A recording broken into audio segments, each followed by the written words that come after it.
Malkajgiri segment ప్రజలు Arundhati hospital సేవలను వినియోగించుకోవాలని ఎమ్మెల్యే మర్రి రాజశేఖర్ రెడ్డి అన్నారు. బోయిన్పల్లిలోని క్యాంప్ కార్యాలయంలో అల్వాల్ వెంకటాపురానికి చెందిన 12 మందికి సీఎం సహాయ నిధి చెక్కులను ఆయన అందజేశారు. మొత్తం 4,94,500 రూపాయల విలువైన చెక్కులను ఎమ్మెల్యే పంపిణీ చేశారు. కార్పొరేటర్ సబితా అనిల్ బీఆర్ఎస్ నేతలతో కలిసి ఆయన చెక్కులు అందించారు. సీఎం సహాయ నిధి ద్వారా లబ్ధిదారులకు 50% సహాయమైన అందాలని రాజశేఖర్ రెడ్డి డిమాండ్ చేశారు. పేదలకు కార్పొరేట్ స్థాయి వైద్యం అందాలనే లక్ష్యంతో తన తల్లి పేరిట అరుంధతి హాస్పిటల్ ఏర్పాటు చేసినట్లు చెప్పారు. అధునాతన పరికరాలతో పూర్తి ఉచితంగా వైద్యం చేస్తున్నామని అన్నారు. అదేవిధంగా సీఎం రిలీఫ్ ఫండ్లు ఇవ్వడం జరిగింది.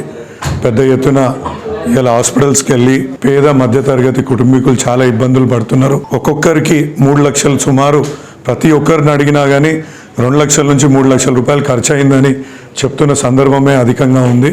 కానీ గవర్నమెంట్ నుంచి కేవలం 50-60 వేల రూపాయలు రావడం కొంచెం గవర్నమెంట్ కూడా ఆలోచించి ఇందులో సగం అమౌంట్ అయినా చేస్తే వాళ్ళకు పూర్తిగా వెసులుబాటు ఉంటుందనేసి నేను భావిస్తున్నాను. కాబట్టి గౌరవ ముఖ్యమంత్రికి ఇదే విన్నపం. సీఎం రిలీఫ్ ఫండ్ని సుమారు బిల్లు ఎంతైతే పెడతారో దాంట్లో 50% అని ఇవ్వాల్సిందిగా కోరుతున్నాను. కూడా మా యొక్క అరుంధతి హాస్పిటల్లో పూర్తిగా ఉచితంగా చేస్తాము.